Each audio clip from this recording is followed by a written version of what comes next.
Today, I want to talk about the early version of me. I was staring at charts all morning, reviewing trades at night, convinced my breakthrough was right around the corner. The dreams were so vivid back then. Retiring my mom, never having a boss again, the kind of freedom that most people only talk about. I could feel it, it felt so close, and I was willing to do whatever it took to get there. But instead, I was faced with something that was slowly killing those dreams. Myself. I was chasing every single breakout and I didn't even realize it. Every entry felt like I was just one candle too late. Every single time. I blew accounts. I took trades just to feel like I was in the game. I was trading like I had something to prove. I wanted to show everyone who doubted me a big lesson. But here's the worst part. No one sat me down and told me what I actually needed to hear. So today, I'm going to sit you down and tell you the 7 years of real lessons that I had to learn the hard way, because this is what you actually need to hear. Let's get into it. This is 7 years of real trading lessons. People think all the time, Ellie, you have subscribers and followers and all that, but I don't think you understand of where I started. I was you. You can see April 16th, 2020, I had one position, one contract, all $30 on random stocks. I used to trade 50 shares of a penny stock, $30 worth of a penny stock. I used to buy contracts that were cheap for my account, and you can see down 89% on this put right here. Okay? I was you. This used to be me. I was you. I used to have a bunch of positions open. I used to trade extremely small size.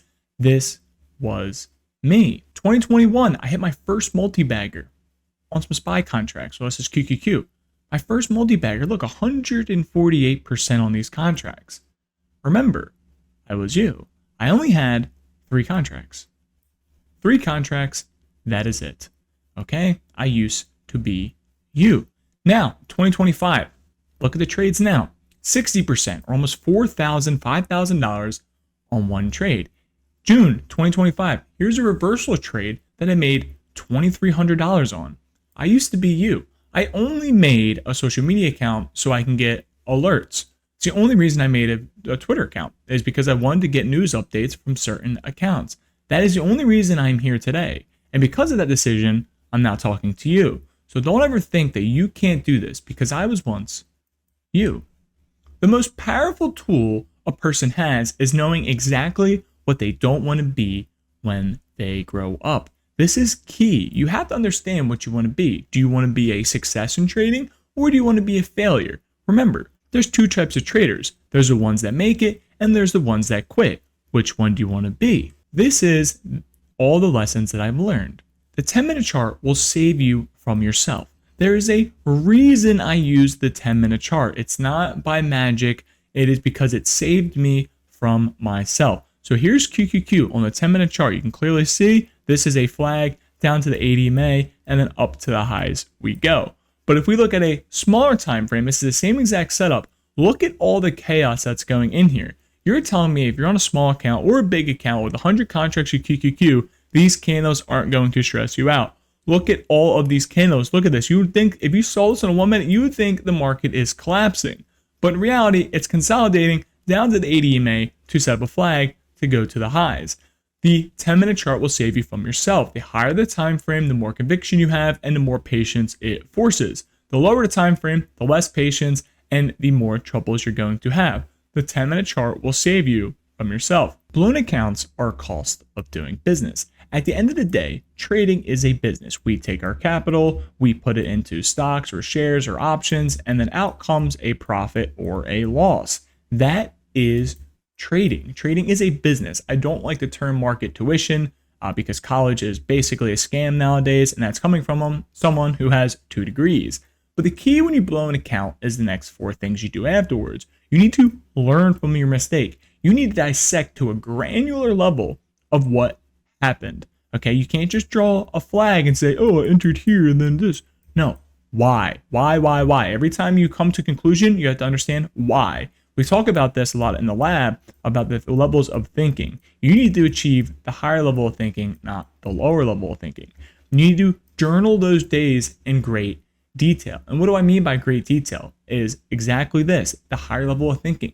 Most people just journal their setups and what they took, but no one actually documents their emotions. How'd they feel? Were they frustrated because Lisa from HR made them do another bullshit training? Well, if they're frustrated, they're probably not going to make the best trades. Maybe the kid's homesick and it's distracting you from trading. Okay, maybe not the best trade. Maybe you got in a tiff with your ex-husband. Okay, well, maybe you shouldn't be trading that day. You need to document your emotions. It's okay to have emotions. We are human. And lastly, and most importantly, is don't repeat the same mistake again. The most common mistake I see with new traders is they trade 0-day options on SPY and QQQ because they like the thrill. Well, here's the thing. The reason there's 0-day options every single day is so that market makers can make money off you. So do you really think it's a good idea to trade them every day, especially on a day like today on OPEX, the market is chopping sideways and absolutely destroying traders?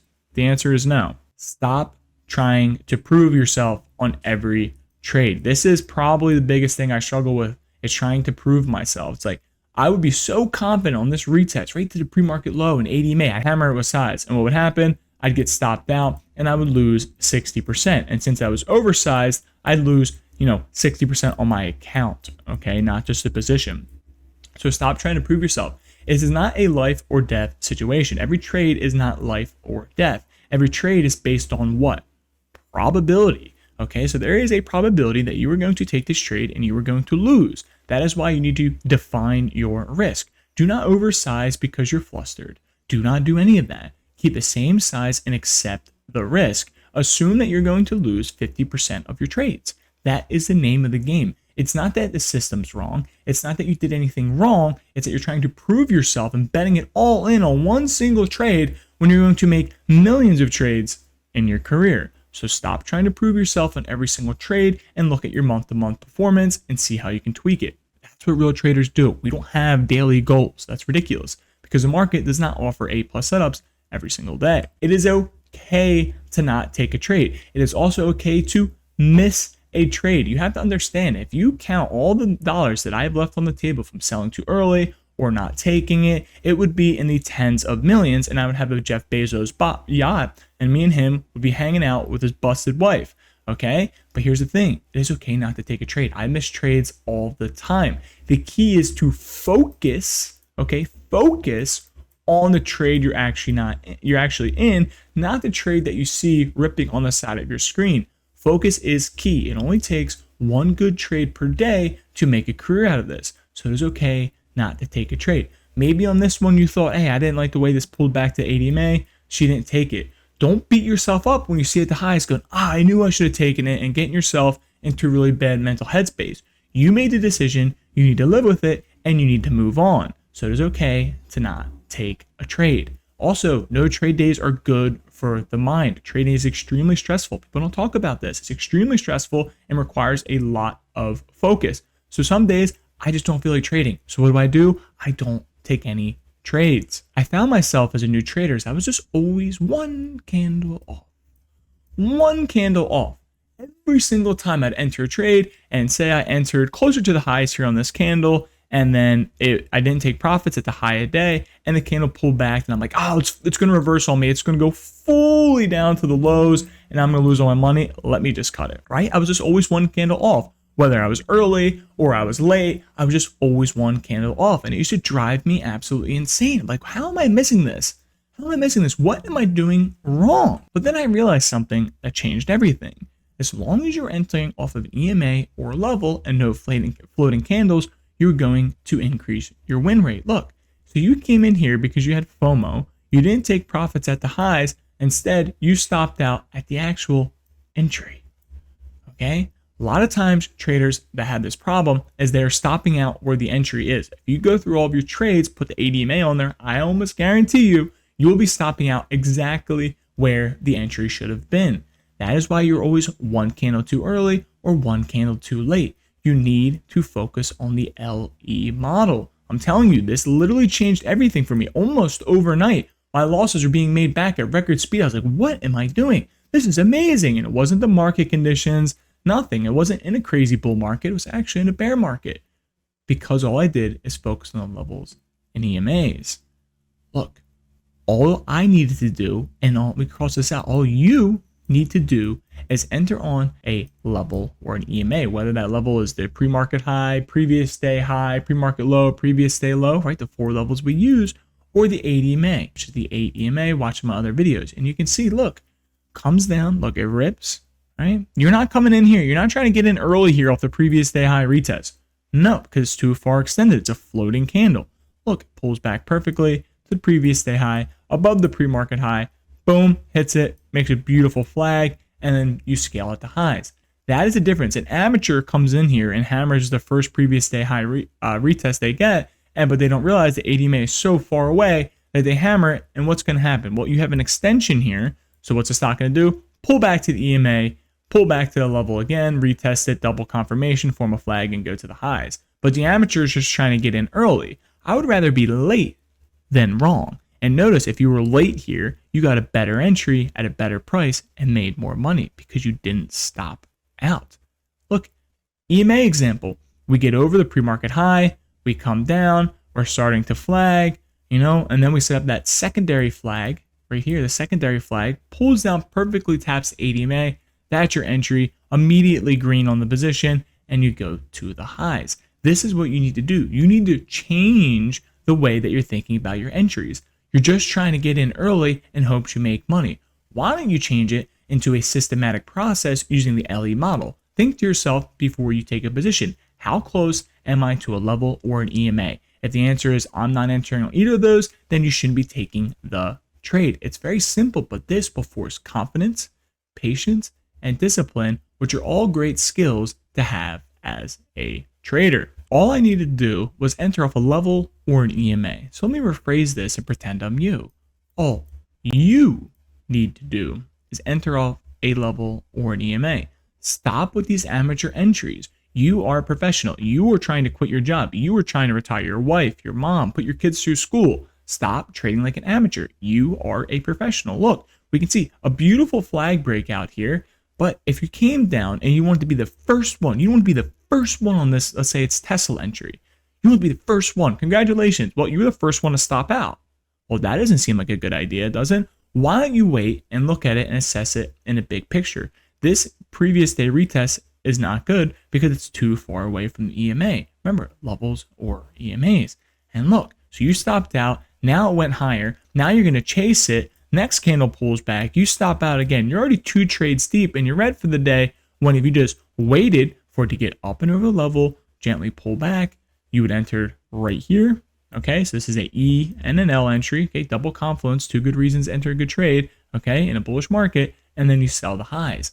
This is the pro entry. This is when all the stars align, you press the buy button with big size. This is how you go from a $50 day to a $5,000 day. And look, boom, rips to the highs. Easy peasy. Over here, look, it's the same exact setup. Okay, it gets over the pre-market high. You don't come down and buy the first pre-market high retest. Okay, you'd probably still be in position, but you'd panic and stop out. Why don't you give a stock, 20 or 30 minutes to set up off the open, and that way it sets up a beautiful secondary flag, or what we call a higher low, or a higher high, whatever you want to call it. Look, beautiful, comes down, holds the EMA, up and over, flags into the ADMA, and rips to the highs. The problem is people get so antsy off the open, and they get so greedy that they want to be the first one in, and they stop out and go, so this strategy stinks. No, let stocks form. These are multi-billion-dollar companies. They're not going to move based off one pre-market high retest. Okay, you need to look at the whole thing holistically. Okay, that is the key. All you need to do is enter off a level or an EMA. Over here, amateur entry breaks through, not an entry. Over here, gets up and over, retest the EMA, clearly holds a previous day high. Look at the wick, off to the highs it goes. Here, doesn't hold the pre-market high. See, it doesn't hold the pre-market high. The candle breaks below it, taps the EMA. We call this a trend confirmation. We talk about this in the lab. And look, boom, form a secondary flag, goes to the highs. This is what you need to do. Do not make the mistakes I did. Okay, it took me many years to become profitable. With all the education out there, all the free resources linked down below, you can do this in a couple months. I'm not gonna make any guarantees, but you can greatly improve your odds of achieving all your dreams that are so vivid to you if you just focus on this. A really good entry will solve 99% of your entries. The rest is easy. Have a good night.